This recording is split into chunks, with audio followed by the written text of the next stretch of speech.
సత్యనారాయణ స్వామి ప్రథగత ప్రారంభ అథ ప్రథమోధ్యాయ ప్రారంభ.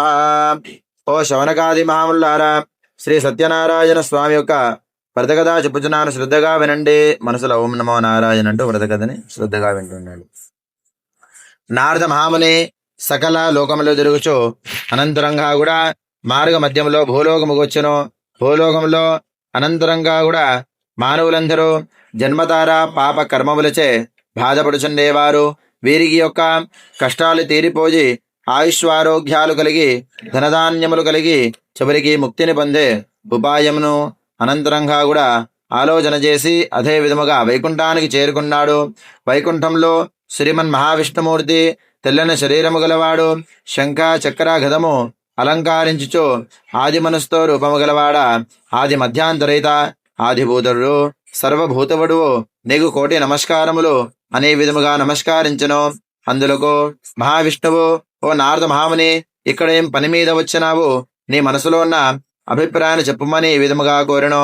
అందులకు, ఓ దామోదర, భూలోకమందలి సర్వత్రా జన్మతార పాప కర్మములచే బాధపడుచుండేవారు మానవులందరూ కూడా వాళ్ళకి ఉత్తమమైన శ్రేష్టమైన మార్గము ఏదైనా ఉన్నచో దయదే చెప్పమని విధముగా అడిగాను. అందులకు ఒకానొక వ్రతము గలదు. చక్కటి ప్రశ్న వేస్తేవి. అది శ్రీ సత్యనారాయణ స్వామి వ్రతము. ఆ వ్రతము భక్తి శ్రద్ధ నిష్ఠ నియమాలతో కూడుకున్నటువంటి వ్రతము. ఈ వ్రతము ఎవరైతే అదే విధముగా భక్తి శ్రద్ధలతో ఆచరిస్తారో వారికి సంపూర్ణముగా కూడా చక్కటి అనుగ్రహాన్ని ప్రసాదిస్తానని ఈ విధముగా చెప్పాను.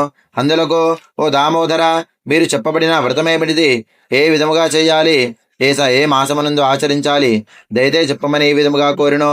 అందులకు, ఓ నారద మహాముని, ఇది శ్రీ సత్యనారాయణ స్వామి వ్రతము. ఈ వ్రతము భక్తి శ్రద్ధ నిష్ఠ నియమాలతో కూడుకున్నటువంటి వ్రతము కావున పూర్వమే నిద్రలేచి తన మనసులో తన యొక్క గృహమనందు దేవాలయమునందు చక్కగా సంకల్పించుకొని తెల్లవారుజామునే లేచి కాలకృత్యాలను వేర్చుకొని తన గృహమనంతా కూడా అలాగే ఈశాన్య భాగమున లేక మధ్య భాగమున గోమయంతోలికి అనంతరంగా బియ్యం పిండితో ముగ్గు వేసి వ్రతపీఠను అలంకరించి ఆ యొక్క వ్రతపీఠలో గోధుమలు లేదా బియ్యాన్ని పోసి వస్త్రాన్ని పరిచి కలశము వెండి కలశంతో గాని ఇత్తడి కలశంతో గాని రాగి కలశంతో గాని మట్టి కలశంతో గానించి అందులో ధాన్యము లేదా జలము వేయవచ్చును. మొదలుగా శ్రీ గౌరీ గణపతి పూజ, అనంతరంగా శ్రీ ఆదిత్యాది నవగ్రహ దేవత ఆహ్వానించి ఆరాధన చేసి అనంతరంగా కూడా శ్రీ వీర వెంకట సత్యనారాయణ స్వామి వ్రతగదులు చక్కగా విని స్వామివారికి పంచామృతాలకు అభిషేకించి చక్కగా స్వామివారికి నైవేద్యాన్ని సమర్పించవచ్చును అనే విధముగా చెప్పాను. అందులకు, ఓ దామోదర, మీరు చెప్పబడిన వాక్యం చక్కగా ఉన్నది గాని ఏ మాసమునందు ఆచరించాలి? ఇష్టమైన నైవేద్య పదార్థాలు ఏమిటి అనే విధముగా అడగగా, ఓ అనంతరంగా కూడా ఇది శ్రీ సత్యనారాయణ స్వామిలో ఇష్టమైన నైవేద్యము అరటి పళ్ళు, ఆవు నెయ్యి, గోధుమనూక వీటన్నింటినీ కూడా భక్తిగా స్వామివారికి సమర్పించి తర్వాత వాళ్ళు భుజించి సత్యనారాయణ స్వామి అనుగ్రహానికి కృపకి పాదులు కాగలరండి అనే విధముగా చెప్పాను. అందులోకు ఈ యొక్క వ్రతము వైశాఖ మాసంలో గాని మాఘ మాసంలో గాని కార్తీక మాసంలో గాని శ్రావణ మాసంలో గాని ఏకాదశి నాడనందుగాను పౌర్ణమి తిథి నాడనందు గాని ఆచరించవచ్చును. ఈ యొక్క అనంతరంగా కూడా వ్రతము 4 వర్ణముల వారు ఆచరించవచ్చును. బ్రాహ్మణ, క్షత్రియ, వైశ్య, శూద్రుడు కూడా ఆచరించవచ్చు అనే విధముగా చెప్పాను. 5 గదులు విన్నవారు, చూసిన వారు, చేసేటువంటి వారు అందరూ కూడా సత్యనారాయణ స్వామి అనుగ్రహానికి పాదులు కలుగుతారు. కావున భక్తి శ్రద్ధలతో వ్రతకథ విని చక్కటి సంకల్పాన్ని కోరుకొని ఆ సంకల్పం తీరిన తర్వాత తప్పక వ్రతాన్ని ఆచరించి సంపూర్ణముగా కూడా సత్యనారాయణ స్వామి అనుగ్రహానికి పాదులు కాగలరండి అనే విధముగా చెప్పాను. విన్నవారు, చూసిన వారు, చేసే వాళ్ళందరూ కూడా వ్రతకథను చక్కగా ప్రసాదాన్ని స్వీకరించి జయకారం పలకవలను. ఇది భూలోకమందలి ఈ యొక్క నారదమాముని వచ్చి 7 ఋషులకు అదే విధంగా కూడా మానవులందరికీ కూడా చెప్పి అలా దృశ్యమైపోరును. ఈ యొక్క వ్రత విధానము నైమిషారణ్యంలో ప్రథమంగా ఆచరించినటువంటి యొక్క వ్రతము స్కంద పురాణ ప్రకారేణ ప్రథమోధ్యాయ సమాప్త. భోలో శ్రీ సత్యనారాయణ భగవానికి సమారమణ గోవింద. సత్యనారాయణ స్వామి ద్వితీయోధ్యాయ ప్రారంభ. ఓ మునుశ్రేష్ఠారా, ఇంకో వ్రత కథ చెప్పుచున్నాను, శ్రద్ధగా వినండి. అనంతరంగా కూడా అందమైన కాశీ పట్టణమునందు ఒకానొక బ్రాహ్మణుడు ఉండేవాడు. ఆ బ్రాహ్మణుడు తినడానికి తిండి లేక, కట్టుకోవడానికి వస్త్రాలు లేక ప్రతి గ్రామం నందు తిరుగుచుండేవాడు. కావున శ్రీమన్ మహావిష్ణుమూర్తి బ్రాహ్మణుల పట్ల ప్రేమ కరుణగలవాడు. కావున ఆ బ్రాహ్మణుడికి ఒకానొక వృద్ధ బ్రాహ్మణ వేషధారి అయి అనంతరంగా కూడా వాళ్ళకి ఎదురు పోయే విధముగా ప్రశ్నించను. ఓ అనంతరంగా, ఓ బ్రాహ్మణోత్తమ, ఇలా చింత చేయుచున్నావు అనే విధముగా అడగగా, అందులకు నేను మిక్కిలి దళితుడిని, తినడానికి తిండి లేక, కట్టుకోవడానికి వస్త్రాలు లేక ప్రతి గ్రామం నందు తిరుగుచున్నాను. ఏదైనా యొక్క వ్రతము లేదా నోమున్నచో దేదే చెప్పని విధముగా అడిగాను. అందులకు, ఓ బ్రాహ్మణోత్తమ, ఒకానొక వ్రతము గలదు. అది శ్రీ సత్యనారాయణ స్వామి వ్రతము. ఆ వ్రతము భక్తి శ్రద్ధ నిష్ఠ నియమాలతో కూడుకున్నటువంటి వ్రతము. అదే విధముగా ఆచరించినచో సర్వత్రా జయము కలుగును అనే విధముగా చెప్పాను.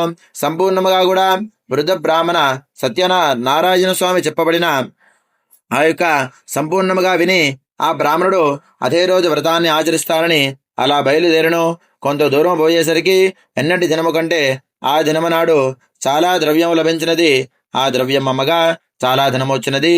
ఆ ధనముతో అరటి పండ్లు, ఆవ నెయ్యి, గోధుమ నూక, కావలసిన సామాగ్రి అన్ని కూడా వ్రతానికి సంబంధించినటువంటి యొక్క సామాగ్రి అన్ని కూడా తన గృహానికి తీసుకువెళ్లి అంగరంగ వైభవంగా యొక్క వ్రతకథను సంపూర్ణముగా చేసెను. అలా ఆ బ్రాహ్మణుడు ప్రతి మాసమునందు ఏకాదశి నాడునందు లేదా పౌర్ణమి తిథినందు వ్రతాన్ని ఆచరించి నారాయణ స్వామి యొక్క కరుణ కటాక్షాలకి చేరను.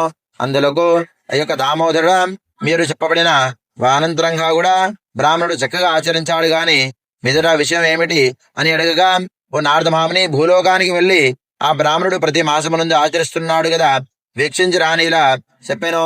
అదే విధముగా ఈ యొక్క నారదమాముని మానవ వేషధారి అయి ఆ యొక్క ఎక్కడైతే బ్రాహ్మణుడు వ్రతాన్ని ఆచరిస్తున్నాడో వాళ్ళ దగ్గర వెళ్లి వీక్షిస్తుండగా, అలా కట్టెలమ్ముకునేవాడు తన తల మీద కట్టెల మోపును దింపి తన గృహమునందు తేజోమయంతో కనబడేసరికి అక్కడికి వెళ్లి తన కట్టెల మోపును దింపి కాలకృతాన్ని వేర్చుకొని వీక్షించి ఆకలి దప్పులు అవుతుండగా శ్రద్ధగా భక్తిగా అక్కడనే ఉండి వీక్షించి ఆ యొక్క వ్రతకథ సంపూర్ణమైన తరువాత బ్రాహ్మణి దగ్గరికి వెళ్ళి, బ్రాహ్మణోత్తమ, మీరు చేసిన వ్రతం ఏమిటిది, చేసే విధానం ఏమిటిది, ఎలాంటి ఫలితము కలుగును, నాకు దయదే చెప్పమని ఈ విధముగా కోరను.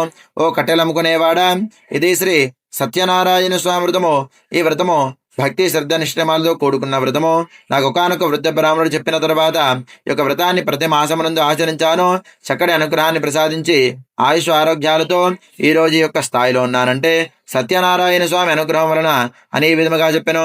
ఆ కట్టెలమ్ముకునేవాడు నీరు త్రాగి ప్రసాదం స్వీకరించి తన తల మీద కట్టెలు పెట్టుకొని బాధాకరముగా అలా బయలుదేరుతుండగా మనసులో అనుకున్నాడు, నారాయణ ప్రభువా, నేను అమ్మిన ఈ యొక్క కట్టెలమ్మగా నాకు ఒక పూట భోజనానికి సరిపడా ధనము రాలేదు. నేనే విధముగా ఆచరించాలి, నాకు ఆసక్తి ఉన్నా గాని నేను ఆచరించలేకపోతున్నాను అని ఏ విధముగా బాధపడినో సత్యనారాయణ స్వామికి తన సంకల్పము తన భక్తి తెలుసుకున్న తర్వాత తన తల మీద ఉన్న కట్టెలు గంధపు చెక్కలుగా మారాయి. ఆ యొక్క తను ఆశ్చర్యపోయి బరిగెత్తి చూడగానే గంధపు చెక్కలు ఉన్నాయి. ఆ గంధపు చెక్కలమ్మగా చాలా ధనం వచ్చినది. ఆ ధనముతో అరటి పండ్లు, ఆవ నెయ్యి, గోధుమ నూక వీటన్ని కూడా తన యొక్క గృహానికి తీసుకొని వెళ్ళి అంగరంగ వైభవంగా బ్రహ్మాండముగా వ్రతకథని సంపూర్ణముగా చేసి చివరికి సత్యనారాయణ స్వామి అనుగ్రహానికి చెందాడు. ఇది స్కంధాపురాణే రేయి కంటే ద్వితీయోధ్యాయ సమాప్త. భోలో సత్యనారాయణ భగవానికి జయ. నారాయణ స్వామి వ్రతకథ తృతీయోధ్యాయ ప్రారంభ. ఓ శౌనకాది మహాముల్లారా, ఇంకో వ్రతకథ చెప్పుచున్నాను, శ్రద్ధగా వినండి. అందులో ఒకానొక భద్రశీలా నది తీరముగా తుంగధ్వజుడనే మహారాజు, అనంతరంగా కూడా ఈ యొక్క లుకముగుడు అనే మహారాజు భద్రశీలా నది తీరముగా వ్రతాన్ని ఆచరిస్తుండగా తన భార్య అయిన చాలా సౌందర్యవతి, మంచి గుణవతి భద్రశీలా నది తీరముగా వ్రతాన్ని ఆచరిస్తుండగా శ్రీ అనంతరంగా ఒకానొక వైశ్యుడు తన వ్యాపారం సమాప్తముగా చేసి ఆ యొక్క వైశ్యుని దగ్గరికి వెళ్ళి మహారాజు దగ్గరికి వెళ్ళి ఈ విధముగా ప్రశ్నించను, ఓ మహారాజా, మీరు చేయుచున్న వ్రతం ఏమిటిది, ఆ చెయ్యి విధానం ఏమిటిది, చేసినచో ఎలాంటి ఫలితము కలుగును అనే విధముగా ప్రశ్నించను. అందులో ఓ వైశ్యుడా, ఇది శ్రీ సత్యనారాయణ స్వామి వ్రతము. ఈ వ్రతము పూర్వముచే నాకు సంతానం కలిగినచో వ్రతాన్ని ఆచరిస్తాను అనే విధముగా శ్రద్ధగా భక్తిగా కోరిక